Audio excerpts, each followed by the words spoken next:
Bonjour et bienvenue dans un nouvel enseignement présenté par Fiche Résurrection. Nous croyons que toute la Bible est vraie et pleinement applicable à notre vie aujourd'hui. Si vous souhaitez en savoir plus sur ce que nous croyons et partageons, rendez-vous sur ma page Facebook. Si vous appréciez cette vidéo, n'hésitez pas à cliquer sur j'aime et à vous abonner à notre chaîne en cliquant sur le bouton s'abonner ci-dessous. Nous espérons que vous prendrez plaisir à l'étude et à l'examen de l'enseignement qui suit. Cet enseignement est le premier d'une série en 4 parties qui traite des instructions scripturaires concernant l'immoralité sexuelle, l'adultère, le mariage et le divorce. Cet enseignement aborde des sujets et utilise une terminologie que les parents pourraient ne pas souhaiter que leurs enfants connaissent déjà, donc la discrétion du spectateur est conseillée. Les 3 premiers enseignements de cette série établiront les fondations de ce que la Bible dit sur ces sujets, et le 4e enseignement abordera de nombreuses questions courantes que les gens se posent. Cela étant dit, commençons.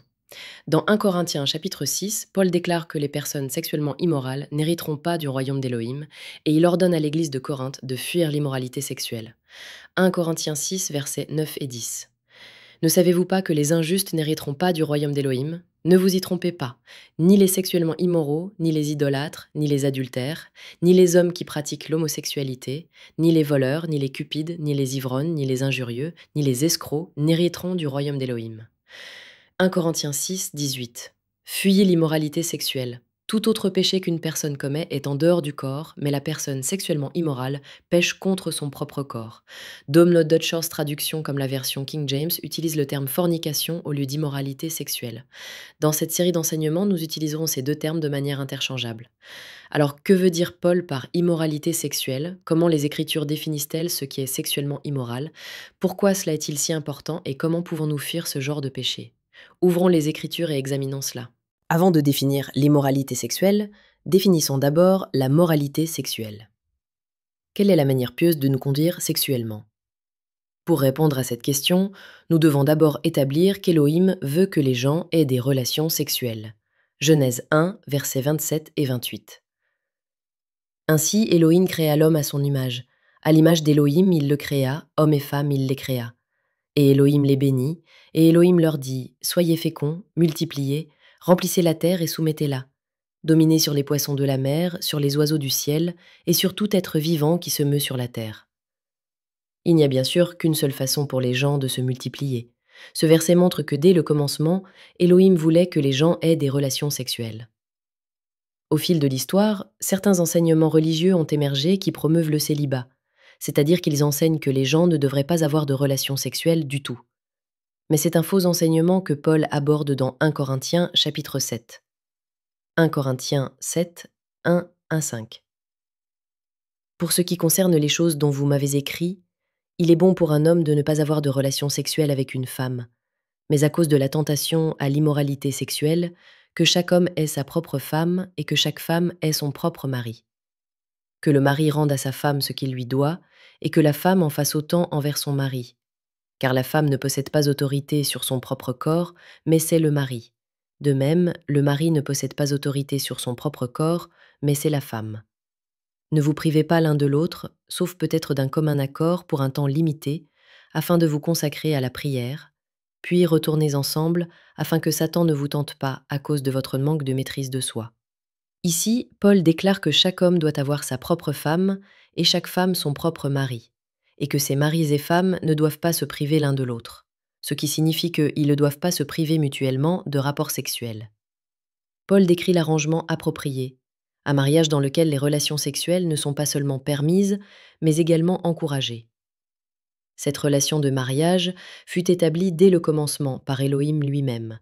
Dans Genèse 2, Élohim fit une femme, Ève, comme aide pour Adam.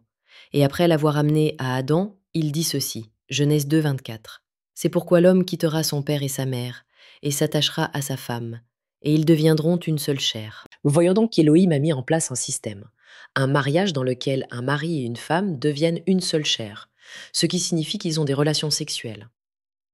D'autres écritures approfondissent ce concept et révèlent qu'un mariage est une union sexuellement exclusive, c'est-à-dire qu'un homme ne doit avoir des rapports qu'avec sa femme et une femme qu'avec son mari. 1 Corinthiens 7, verset 4, « Car la femme ne possède pas autorité sur son propre corps, mais c'est le mari. De même, le mari ne possède pas autorité sur son propre corps, mais c'est la femme. » Ainsi, les personnes mariées doivent avoir des rapports entre elles et non avec quelqu'un d'autre. Mais qu'en est-il des personnes non mariées? Avec qui peuvent-elles avoir des relations sexuelles? Paul répond à cela au début de ce chapitre. 1 Corinthiens 7, verset 2. Mais à cause de la tentation à l'immoralité sexuelle, que chaque homme ait sa propre femme, et que chaque femme ait son propre mari. Paul affirme qu'il est bon que les hommes et les femmes se marient, afin qu'ils ne soient pas tentés de commettre une immoralité sexuelle. Cela implique que les relations sexuelles en dehors du mariage sont de l'immoralité sexuelle. Dans ce verset, Paul est en accord avec un principe concernant le comportement sexuel que nous trouvons dans la Torah, c'est-à-dire la loi qu'Élohim donna par Moïse. Voici l'un des commandements de la Torah qui exprime ce principe. Exode 22, verset 16-17. Si un homme séduit une vierge qui n'est pas fiancée et couche avec elle, il devra payer le prix de la fiancée pour elle et la prendre pour épouse. Si son père refuse absolument de la lui donner, il devra verser une somme équivalente au prix de la fiancée pour les vierges. Nous allons expliquer ce commandement en détail dans un instant, mais ce qu'il faut remarquer pour l'instant, c'est qu'un homme ne peut pas simplement prendre une femme qu'il veut et avoir des rapports sexuels avec elle. Il y a un processus de mariage que la personne est censée suivre avant d'avoir des relations sexuelles. C'est la même idée que Paul exprime quand il dit que chaque homme doit avoir sa propre femme et chaque femme son propre mari. Alors, à quoi ressemble ce processus de mariage? Comment se marie-t-on selon la Bible? Pour comprendre le mariage biblique, nous devons comprendre certaines choses sur la société dans l'ancien Israël, c'est-à-dire que nous devons comprendre comment le mariage était perçu par les gens pour qui la Bible fut écrite à l'origine. En Israël, un père était responsable du bien-être matériel de ses enfants. Un père devait subvenir aux besoins de sa fille jusqu'à ce qu'elle se marie. Une fois mariée, son mari devait prendre en charge la responsabilité de subvenir à ses besoins matériels. Ce transfert de responsabilité du père au mari s'effectuait par le biais d'un contrat de mariage. En général, le futur mari payait un prix de la fiancée au père de la femme comme partie des termes de ce contrat. Une fois que les deux parties étaient d'accord sur les conditions du contrat de mariage et que le prix de la fiancée avait été payé, l'homme et la femme étaient considérés comme fiancés. Être fiancé était similaire au fait d'être engagé aujourd'hui. L'homme et la femme étaient engagés à se marier, mais ils n'avaient pas encore célébré le mariage. Traditionnellement, la nuit du mariage, le mariage était consommé, c'est-à-dire complété, lorsque le mari et la femme avaient des relations sexuelles pour la première fois. La partie la plus cruciale de ce processus était la fiançailles, le contrat de mariage. La fille était sous la responsabilité de son père, et un homme ne pouvait pas simplement venir et l'emmener loin de sa famille. Un accord devait être conclu dans lequel le père libérait sa fille de sa responsabilité avant qu'un mariage puisse avoir lieu. En tant que protecteur de sa fille, c'était la responsabilité du père de s'assurer qu'elle allait être remise entre de bonnes mains. Exode 22, 16. Si un homme séduit une vierge qui n'est pas fiancée et couche avec elle, il devra payer le prix de la fiancée pour elle et la prendre pour épouse. Cela pourrait sembler être un raccourci qu'un homme pourrait emprunter pour se marier, simplement coucher avec une femme et ensuite payer le prix de la fiancée à son père après coup. Si c'était le cas, il n'y aurait aucun besoin de se fiancer du tout. Cependant, le verset suivant montre que ce n'était pas le cas. L'homme qui essayait de faire cela n'avait en réalité aucun droit d'épouser la femme. C'était encore au père de décider si elle serait mariée. Exode 22, 17. Si son père refuse catégoriquement de la lui donner, il devra verser une somme équivalente au prix de la fiancée pour les vierges. Dans cette situation, le père pouvait recevoir le prix de la fiancée et tout de même refuser que sa fille devienne l'épouse de l'homme. La raison pour laquelle il pouvait faire cela est qu'aucun accord préalable, aucune fiançaille, n'avait été établi entre les deux parties. Puisqu'il n'y avait pas de fiançailles, le père était encore celui qui était responsable de sa fille, et l'homme qui avait couché avec elle lui devait des dommages pour l'avoir violée. Et c'était une somme d'argent considérable. Le prix de la fiancée pour les vierges était de 50 cycles d'argent. On ne sait pas exactement combien cela représentait à l'époque, mais c'était au moins l'équivalent d'un demi-salaire annuel et peut-être bien plus encore. Ainsi, nous pouvons voir que c'était le contrat de mariage, les fiançailles, qui rendait un mariage légitime selon les Écritures.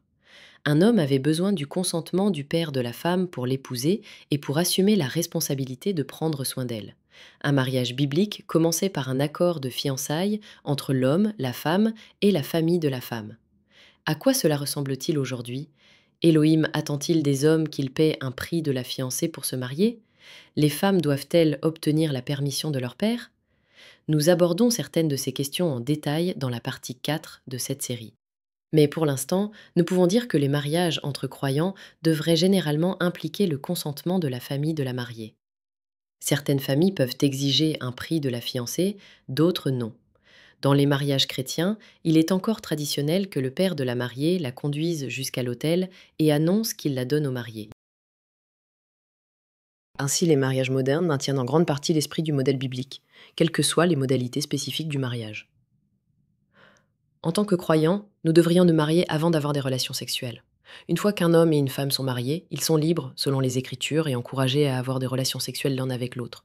Cependant, les relations sexuelles en dehors de cette structure de mariage sont considérées comme de l'immoralité sexuelle, ou en hébreu, zana. Ce comportement est pécheur et doit être évité. Voici quelques exemples où les Écritures condamnent ce genre de comportement. Deutéronome 22, vers 22. Si un homme est trouvé couché avec la femme d'un autre homme, les deux mourront. L'homme qui a couché avec la femme et la femme. Ainsi, tu élimineras le mal d'Israël. Dans la partie 2 de cette série, nous verrons que coucher avec une femme mariée est appelé adultère. Dans ce verset, nous voyons que ce péché est très grave. En fait, la Torah prescrit la peine de mort pour l'avoir commis. Deutéronome 22, versets 23 à 24. S'il y a une vierge fiancée et qu'un homme la rencontre dans la ville et couche avec elle, alors vous les conduirez tous deux à la porte de cette ville, et vous les lapiderez avec des pierres jusqu'à ce qu'ils meurent. La jeune femme parce qu'elle n'a pas crié à l'aide alors qu'elle était dans la ville, et l'homme parce qu'il a violé la femme de son prochain. Ainsi tu élimineras le mal du milieu de toi. Ici nous voyons que coucher avec une femme fiancée, une femme engagée envers un homme mais pas encore mariée, est considéré aussi grave que coucher avec une femme mariée. La Torah prescrit également la peine de mort pour cela. Les versets 25 à 27 de ce même chapitre expliquent que si la femme a été violée, alors elle ne doit pas être punie, mais l'homme qui l'a violée doit être mis à mort. Dans les deux versets suivants, nous voyons deux autres condamnations du sexe extra-conjugal. Lévitique 19, verset 29. Ne profane pas ta fille en la faisant devenir prostituée, de peur que le pays ne tombe dans la prostitution et que le pays ne devienne rempli de dépravation. Deutéronome 23, versets 17 et 18. Aucune des filles d'Israël ne sera une prostituée cultuelle, et aucun des filles d'Israël ne sera une prostituée cultuelle. Tu ne dois pas apporter le salaire d'une prostituée, ni le prix d'un chien dans la maison de Yahweh ton Elohim, en paiement pour un vœu, car ces deux choses sont une abomination pour Yahweh ton Elohim. La prostitution cultuelle était une pratique dans laquelle une personne se livrait à la prostitution dans le cadre d'un service religieux. Les deux pratiques sont interdites par les Écritures. Il est important de souligner que l'interdiction de la prostitution implique que le sexe extra-conjugal en général n'est pas acceptable. Après tout, si le sexe hors mariage était acceptable, alors pourquoi serait-il mauvais de recevoir de l'argent pour cela? Voici un autre verset pour bien enfoncer le clou. Hébreux 13, verset 4. Que le mariage soit honoré de tous, et que le lit conjugal soit sans souillure, car Elohim jugera les personnes sexuellement immorales et adultères. Il est donc clair qu'un mariage est le système biblique approprié dans lequel le sexe est permis, et que le sexe en dehors de ce système de mariage est considéré comme de l'immoralité sexuelle. Cependant, il y a une autre composante à l'immoralité sexuelle. Il existe certaines pratiques sexuelles qui sont interdites bibliquement, que la personne soit mariée ou non. Ces pratiques sont appelées herva en hébreu, ce qui signifie nudité honteuse, et elles sont décrites dans Lévitique chapitres 18 et 20. La plupart de ces pratiques interdites sont ce que nous appellerions aujourd'hui de l'inceste. Il s'agit de relations sexuelles avec des proches parents. Voici certaines personnes avec lesquelles la Torah interdit d'avoir des relations sexuelles. Avec ta mère ou une autre épouse de ton père. Avec ta sœur ou ta demi-sœur. Avec ta petite fille. Avec ta belle-sœur, fille de ton beau-père ou belle-mère. Avec ta tante par le sang. Avec ta tante par alliance. Avec ta belle-fille. Avec ta sœur par alliance. Avec la fille ou la petite-fille de ton épouse. Et tu ne peux pas épouser la sœur de ton épouse tant que ton épouse est encore en vie. En plus des relations sexuelles avec des proches parents, les relations sexuelles avec les personnes suivantes sont également interdites. Avec ton épouse pendant ses menstruations, avec l'épouse d'un autre homme, appelé adultère, avec un autre homme si tu es toi-même un homme, appelé homosexualité, et avec un animal, appelé bestialité. Encore une fois, même être marié à l'une de ces personnes ne rendait pas les relations sexuelles avec elles permises. Dans la partie 4 de cette série, nous examinerons certaines de ces interdictions plus en détail. Pour l'instant, nous devons comprendre que désobéir à l'un de ces commandements était une erreur très grave. Lévitique chapitre 20 décrit les peines imposées à ceux qui violaient ces normes d'Herva, et dans la plupart des cas, la peine était la mort. Tant zana, c'est-à-dire le sexe promiscuitaire, que herva, c'est-à-dire les relations sexuelles interdites, entrent dans la catégorie de l'immoralité sexuelle. Le mot grec qui englobe toutes ces indiscrétions sexuelles est porneia. C'est le mot utilisé dans 1 Corinthiens 6,18. Fuyez l'immoralité sexuelle. Pourquoi Elohim se soucie-t-il du sexe? L'existence de tous ces commandements concernant le sexe montre que notre comportement sexuel est important pour Elohim. Mais pourquoi? Pourquoi Elohim se soucie-t-il autant de notre conduite sexuelle? Une raison est que le sexe produit des enfants. Il n'est pas juste qu'un homme mette une femme enceinte et la laisse ensuite s'occuper seule de son enfant.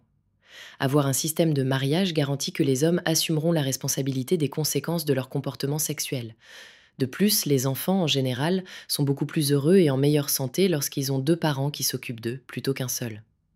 Limiter le sexe au cadre du mariage est le meilleur système pour les femmes et les enfants.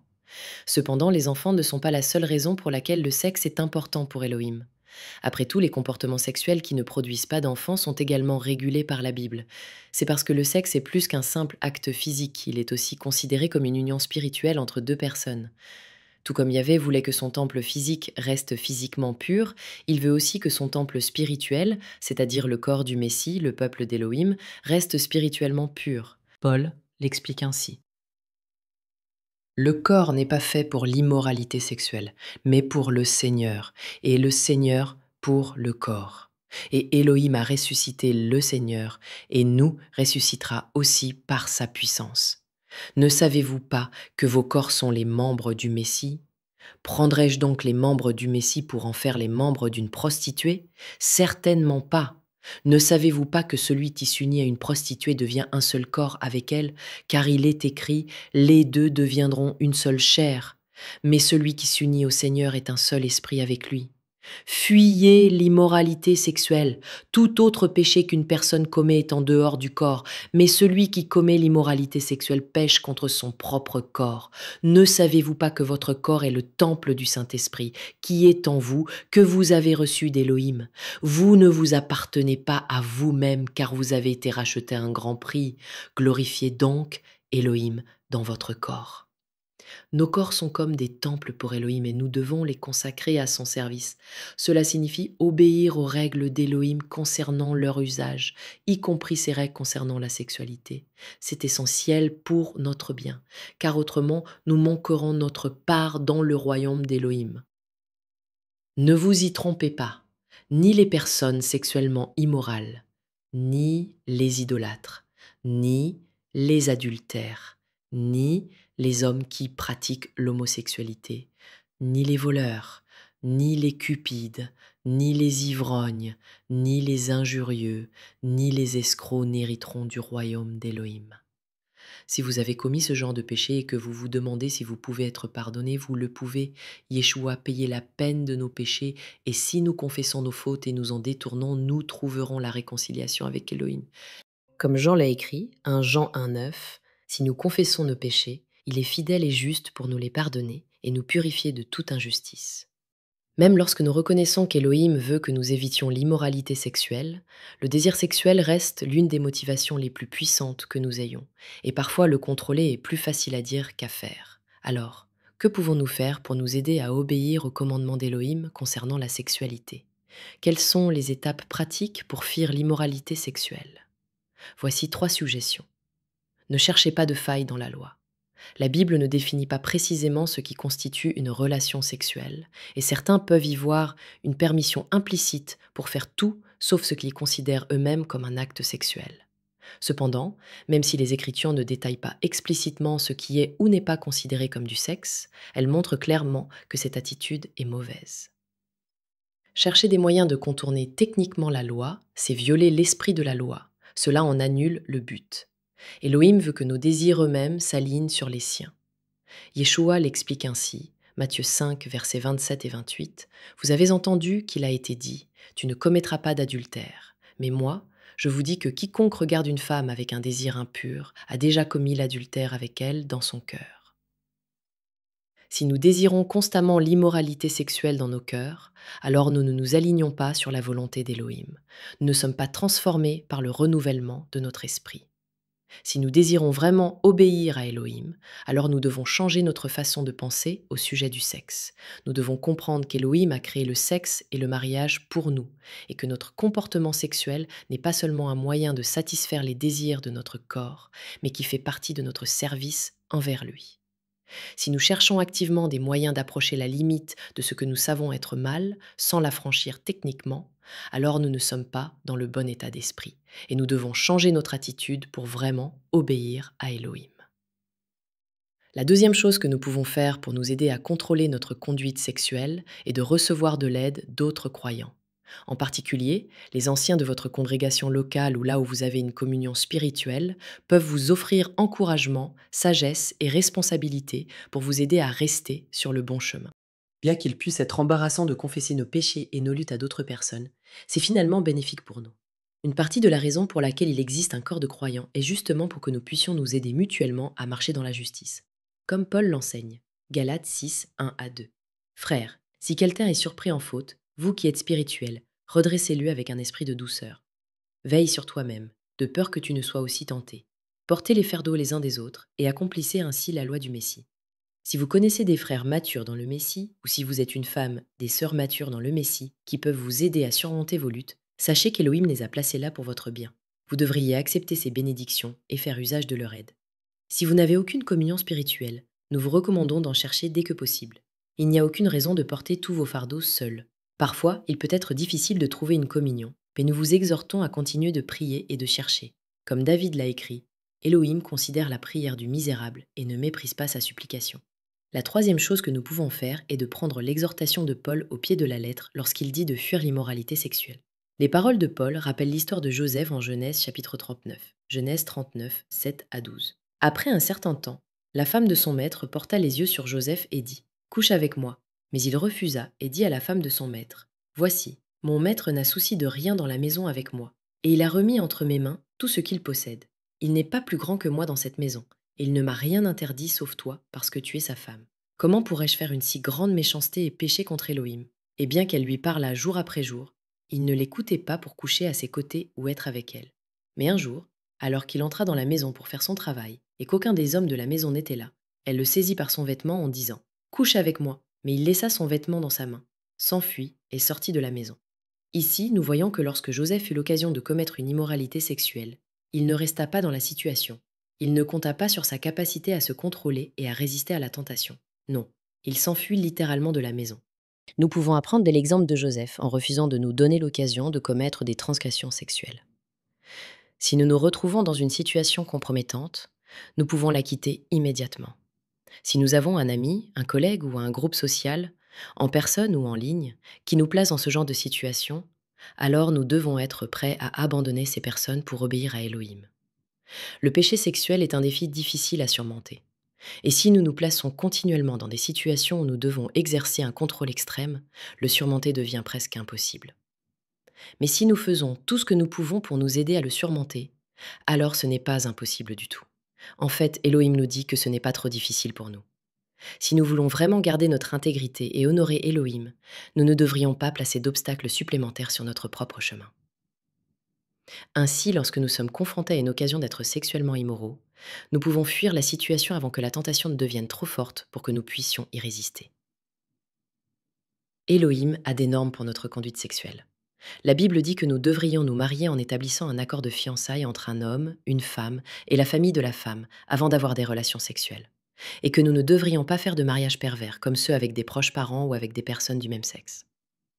Elohim se soucie de notre conduite sexuelle, à la fois parce qu'elle produit des enfants et parce que le sexe est un acte spirituel autant que physique. Bien que ce soit difficile, nous pouvons surmonter notre désir de commettre le péché sexuel en changeant notre attitude envers le sexe, en cherchant de l'aide auprès de nos frères et sœurs spirituels et en fuyant des situations qui nous donnent l'occasion de pécher. Le sexe est une bénédiction d'Elohim, mais il peut devenir une malédiction s'il est mal utilisé. Si nous obéissons aux instructions d'Elohim, alors nous pouvons profiter de tous les bienfaits du sexe sans subir aucune de ces malédictions potentielles. Dans la partie 2 de cette série, nous allons examiner de plus près l'adultère et discuter en profondeur de certaines applications spirituelles des Écritures qui mentionnent le sexe et le mariage. Nous espérons vous y voir. Nous prions pour que vous ayez été bénis par cet enseignement. Souvenez-vous, continuez à tout examiner. Shalom.